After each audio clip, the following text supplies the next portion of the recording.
complicity with Israel's apartheid regime. They will talk about the actions that they do and their work, and we will also have a room for questions and comments as well. So I will leave the stage to Huda and Richard. We are so happy to have you here. Welcome.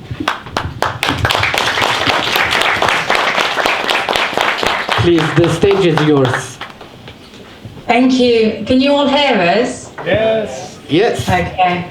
Thank you so much for having us. We're really good that we couldn't be there in person, but we're really excited to do this presentation and talk with all of you. And also just well done, because we know all the groups that are there, and well done to all the great work that you're doing across Europe for the anti-imperialism cause.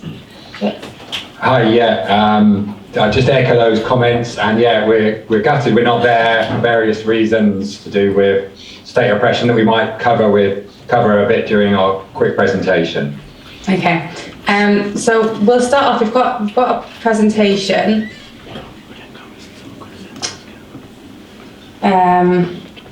which for some reason is not working. So just give us a minute.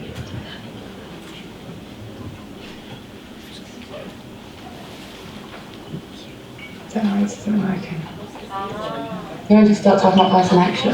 Yeah, so if I just start and we'll try and fix up the presentation about what Palestine Action is. So as the introduction says, we are a network of individuals, activists and groups that take direct action to end the UK's complicity with the Israeli apartheid regime, and specifically we target Elbit Systems, Israel's largest private arms manufacturer, that we'll go into more depth on in a second. When we founded Palestine Action, a number of us came together who'd been involved in various actions against Elbit periodically. We'd shut them down, we'd occupied their offices, we'd occupied their buildings and their factories. We had caused damage to their infrastructure. But this was something that happened very infrequently, maybe every 6 months, once every year. And again, we'll go into this in a bit more depth in due course. But actually, what we needed was to have a sustained action against one specific company, because like a lot of us, we're fed up with not winning. These things are all still good actions. They're good any day that these companies are shut down for a day or longer is an important thing. But in order to win, we need to learn from some of the movements from the past and have sustained action that happens ideally week in, week out, that causes them economic and reputational damage. Okay. All right, we've got it to work now. Okay. Yes, now we can see it. Okay, brilliant. Okay, so this is actually just a picture of one of our actions at the headquarters of Elbit Systems. But first, we're going to talk a bit about exactly what Elbit Systems do. So,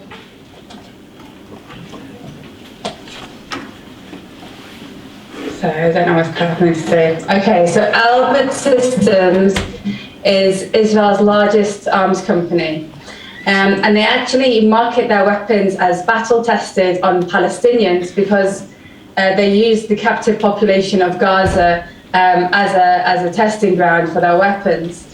Every time I say that, it makes me feel sick, but this is the reality of Israel's arms trade and why they are able to make contracts with the British military as well as many European governments as well. They're making contracts based on the weapons which are at first used and tested in Gaza. And by these countries making contracts with Elbit, they're continuing to basically say to Elbit Systems and Israel that what they're doing is the right thing to do because they're rewarding them testing their weapons by making these contracts with them. So Elbit actually provides the Israeli military with 85% of its drones. So these drones, as I'm sure people may know, are constantly flying above the heads of people in Gaza. They're used a lot to surveil and harass the Palestinian population, but they're also used to attack and kill Palestinians as well. So as you can imagine, for Palestinians living in Gaza, this is something which the trauma of all the bombardments they've been through, there's a daily reminder by these drones, which are often, the parts are built in Britain and across the world, as well as Israel. They also produce all the munitions and components for all Israeli attack aircraft. They're Israel's largest arms company, so they're even now coming up with autonomous vehicles, which are like tanks, except they don't have tracks at the bottom. So they're technically not tanks, but they're in the market of unmanned weapons, which means everything from drones, which just need somebody to operate behind a computer screen, basically to decide who gets to live or die. They want to do the same thing now with land vehicles, taking out, so it's basically robots. And in addition to this, we now know that in May, when Israel was bombarding Gaza, and we all saw the scenes coming out, they killed over 200 Palestinians in that time in just 11 days. They were actually using, for the first time, artificial intelligence drones, which means that they could have 800 drones flying in what they call swarms of drones, and it only needs one person to operate them, one person behind a computer screen, so basically artificial intelligence getting to choose who lives or dies, and it's Elbit testing this out in Gaza, and it's coming across the world. In Britain, they're also contracted to provide the drones, and I think this is actually across Europe as well, to surveil and stop migrants from seeking refuge in this country. So not only do Elbit and these arms companies profit from destroying communities and destroying people's homes, forcing people to then flee, but then when people try and flee and reach safety, it's the same company profiting and making sure that they're not able to reach that destination, and just continues their suffering so that they can make more money. In Britain as well, they're also trialing this technology with the police force, because they want to use these drones and phase out helicopters so that they can surveil all of us in Britain, and I'm sure it's coming to your country next, unless we stop them, of course. So this is an example, this is from Visualizing Palestine, and it's an infographic on the Hermes 900 drones. Again, this is one of Elbit's drones, which are marked as field proven or battle tested. And again, parts of this are also built in Britain. They also, we've seen it in Canada. The Canadian government made a contract to buy these drones, where they'll be building parts in Canada as well. And I'm sure the same thing is happening across Europe in the different countries that people are based in. So as well, the border surveillance and the technology they use for Israel's apartheid wall is supplied by Elbit, and they're using the same technology now between the US and Mexico, to stop people going from Mexico to the US, and also the drones are being used there as well. And also bullets are made by Elbit Systems. We actually know that Elbit bought Israeli military industry systems, which used to be state-owned by Israel, in 2018. And it was during the Great Return March, when Palestinians in Gaza were marching to the fence, which has entrapped them under a brutal siege for over a decade, demanding their rights to freedom and their rights to return to their homes. And Israel met them with live fire, and they killed over, I think it's over 300 Palestinians, but they injured over 35,000. And what they would do is they would use bullets, which has such high velocity and a range, where they knew that if they shot it into the limb or leg of a Palestinian, the only way to treat the injury is to amputate the leg. So they were deliberately disabling Palestinians using this technology. Again, another drone made by Elbit Systems, the Skylark series. This again has parts built in Britain, and the same here with the Merkava tank. There's also parts built in Britain. They've also sold to Myanmar, Saudi Arabia, Afghanistan. We know that these weapons are being used as well. So this is a map of Britain. We should have got one for everywhere for you guys, but as you can see, it's everywhere in terms of Britain. They have 5 factories, 2 offices and 3 Royal Air Force sites, which is like the British military sites where Elbit are operating with the British military. And also recently they've made a contract with Britain's nuclear base, where they have enough nuclear weapons to destroy the world 12 times over. I don't know why you need that many. You think they'd stop at 1 times over would be enough. But anyway, and then Elbit are now actually operating to train them on how to use these nuclear weapons in Britain. So, as I mentioned at the start, for us, direct action is what we do. We're a direct action network. We don't do any other things. And for us, there's a couple of definitions of what direct action is. So one key one for us is we want to envisage the future that we want and bring it into the present. That means we want to shut these factories down. And we're not going to appeal to anybody else. The British government have been complicit with the Israeli apartheid regime since it started. The British government signed away the Palestinian land with the Balfour Agreement over 100 years ago. Therefore, it doesn't matter what political party is in power. There's no point in us appealing to those political parties. We've made the decision that direct action is the only way. All the politicians are corrupt, and we see that more and more from the British state, from even the opposition parties coming out against Palestine. And therefore, for us, this is important. Yeah, I was just going to add as well, for me personally, I did many campaigns, different divestment campaigns, looking into universities, investments, banks, etc. And I lobbied, over 70 MPs on Stop Arming Israel. And it got to a point where it was like banging your head across the wall, because you just knew that whatever we did, no amount of persuasion and information was going to change their mind and stop the governments from supporting Israel's apartheid regime. They knew what was happening, but because they had vested interest in supporting Israel, no matter what they do, then it felt futile to continue to do that. And that's when it became clear that the only way was the route left for us was direct action.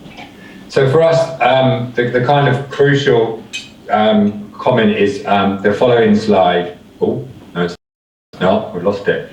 But there's a quote by the late, great David Graeber that says, "Protest is like begging the powers that be to dig a well, and direct action is digging the well and daring them to stop you."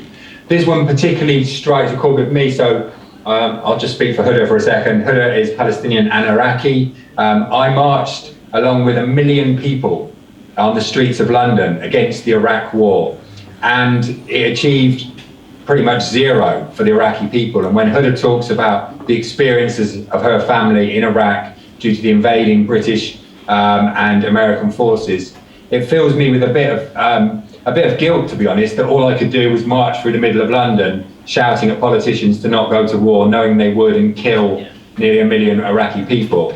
And therefore, it's just further emboldens us that these things are not enough. It's not enough to protest. When we see the resistance that happens in occupied Palestine, we have to sort of match that with what we can do in our own settings. And therefore, for us, we're not appealing to politicians. We're going to go out there and do that. We're now going to show a video of we have various inspirations around this, and we might not share everything in terms of contextually or even morally, and we're not saying it's the kind of final word on what it is, and those were slightly different. But we'll just show a video that gives us some kind of, are we able to show it?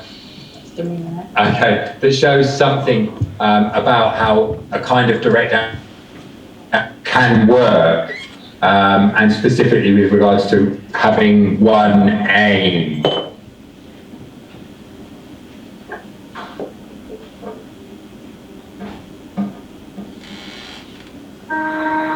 Boarding that Greyhound bus.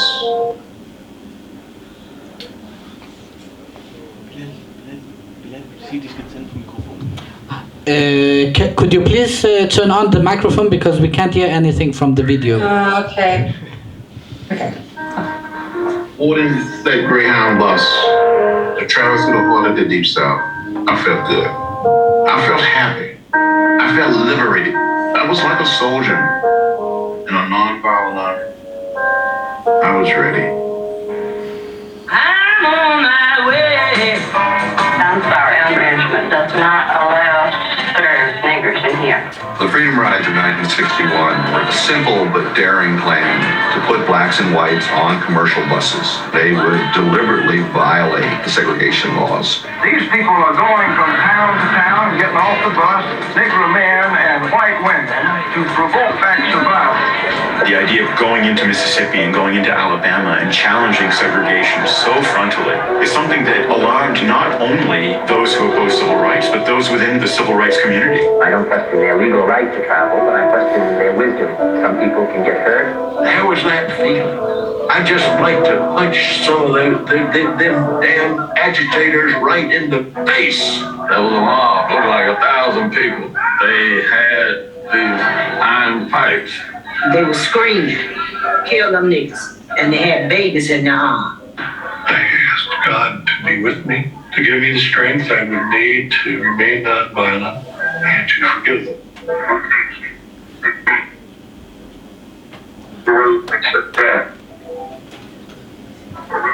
Keep covering in terms of rights and freedoms. And themselves the same. Buses are a-coming, oh yes. Buses are a-coming, oh yes. It was America. It was interracial. It was interregional. It was secular and religious. It was a shining moment. Your parents tell you, don't start something that you can't finish.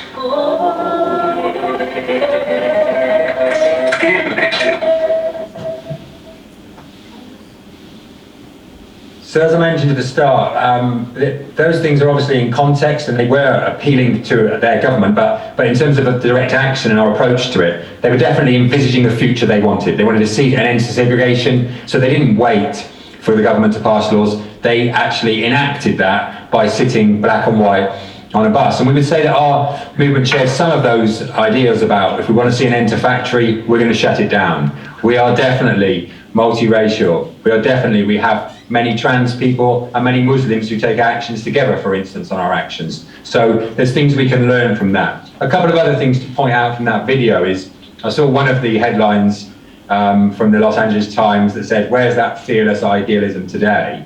And we would want to say also the zeitgeist now is certainly, you know, with movements like Extinction Rebellion, etc., that many younger people do see the necessity of direct action, are disillusioned with the political system, and are ready to cross over and take part in various actions. The other thing that's striking in that video is that Martin Luther King obviously opposed the Freedom Riders to start with, and we expect, and we did expect when we started off, that we would receive, opposition from within their own Palestine solidarity groups. And we expected that, and it's just a case of carrying on if you know something's right, and those other groups will hopefully join in with you and support you as you go ahead. This is another example of a group from the UK, the Suffragettes. One of their first actions was to smash every single window on the heart of capitalism, Oxford Street, in London. And we see this as an inspiration that everybody now in conservative prime ministers even, eulogize the suffragettes and say how important it was, whereas at the time they were vilified, they were called terrorists, they did many actions that people didn't agree with, and I think we have to go forward with the same spirit as them, that we're going to receive opposition not just from opponents, but that we keep going and take our actions because we know what we're doing is the right thing to do.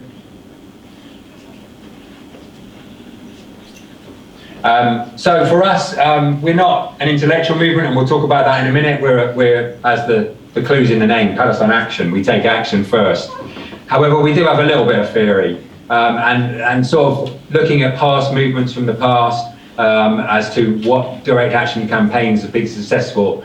We say that they need to have these 4 elements. They must be disruptive. Yeah, they've got to stop the company having a vigil or a protest outside a factory, you know, has merit in terms of people feeling that they're doing something. However, it doesn't stop the company at all. It doesn't cause them any disruption. It's not going to work in the long run. You must disrupt them, and that can be by various means. It can be by economic sabotage. It can be by blocking it, by sitting in front of it. Anything that disrupts the company operating is key. A second element, and often in the West, a word that's not very liked, is an element of sacrifice. So seeing people arrested, seeing people dragged off roofs, is often actually, it's counterintuitive. People see this and want to join. We've seen that ourselves. Huda was violently arrested at one of our first actions, thrown to the floor, and it actually meant that loads of people joined us and wanted to take part and saw the nature of the racist police enacting the state, and that sacrificial element. I suppose it's worth saying for us at this point that our direct action, we're not Extinction Rebellion. We have actions where people get away and cause it. As long as it's disruptive, that's fine. But having an element of sacrifice certainly brings people on, and brings people from wider movements and from no movements at all. We've seen this when we were on a roof, particularly in a very white kind of nationalist, English nationalist town. We saw a woman walking past with a baby going, what are these people? They should be getting a job and getting on with their lives on day one. By day 3, she was like, well, I've heard that woman shouting from the roof about this company testing their weapons on children. And maybe they have a point. We see this element of sacrifice as being really important. I touched on it at the start, but these actions need to be sustained. We'd taken actions before, lots of us, and they were once every 6 months and a year. And we'd go home at the end of a day. Sometimes we weren't even arrested. And we'd feel good about ourselves. We did something, we shut it down. But when they're not sustained, the company don't have the crucial next bit, which is the dilemma. The dilemma as to whether it's economically viable for them and what they need to do. And we've seen that dilemma, as I said in the past, they wouldn't often arrest us, they never charged us, they dropped charges. Whereas now the nature of the campaign has been such that it's sustained actions, both actions where people get away and sustained actions where the company is shut down because of the amount of damage caused, because of the nature of actions happening day in, day out, that they then have a dilemma. Do they crack down on us? And certainly we saw that at the start, they tried to crack down on us. Do they just let us go? It needs to have that dilemma element for the state and crucially for the company in order to be successful. Okay, so Palestine Action, as mentioned before, we are a direct action network with clear targets. Albert Systems is our target. We've also targeted their landlords, suppliers, but we stay focused on Albert, even though, as you probably know, there are many messed up companies out there, but we stay focused because we want to win and we want to be effective, and we want to focus all of our resources and make an example out of Albert Systems in order to send a message to all companies and institutions who want to deal with Israel's apartheid regime. Overall, our actions expose, disrupt and destroy the companies who profit from the death and destruction of the Palestinian people and other groups across the world. Because as I mentioned before, they use Palestine as the testing site for these weapons. They build them in UK and across Europe and the US, Australia, etc. But then they're sold on to other oppressive regimes across the world. So you know, these companies work in a very intersectional way. You know, they profit from everyone's oppression, and that's why we also fight for everyone as well. But we keep it simple and clear. So I think we touched on this, but we try and not overly intellectualize or make it too confusing or academic about the Palestine struggle, because I think for a while things became very much like that, and all these debates, and a lot of people, normal people, wouldn't understand it, or they would think that it was confusing. And obviously this is because Israel's propaganda works to make it look like it's two-sided, it's very complicated, whereas we say we're going after Israel's largest arms company, they're building weapons to kill people, and we're not going to stop until we shut them down. And majority of people go, well, yeah, that makes sense, that's simple. And it's easy for people to understand why we do that and why they should do that. I would just add on that from my own personal experience as being a working class kid, didn't have a particularly good education. But when I got first involved in this because I lived near one of the factories. And this is what we've seen. If we keep it simple, we bring in people from all other movements, from all kind of backgrounds, and we don't make it confusing. It's very difficult to attack us because we're going after the most evil of the evil arms companies. And I would say that's so important to bringing in new people. Yeah, in fact, we've had a lot of people, young people who say, I want to take action against this arms company. And then they go, I want to learn more about Palestine. So they're learning through doing the actions and through being exposed to other people in the movement. But what brings them in is the fact that they have an evil arms company operating on their doorsteps. So for me, I'm Palestinian on my father's side and I'm Iraqi on my mother's side. And I come from a massive family. I am an Arab. So my mum is like one of 11, my dad's one of 6, and we were the only ones who grew up in Britain or the West at all.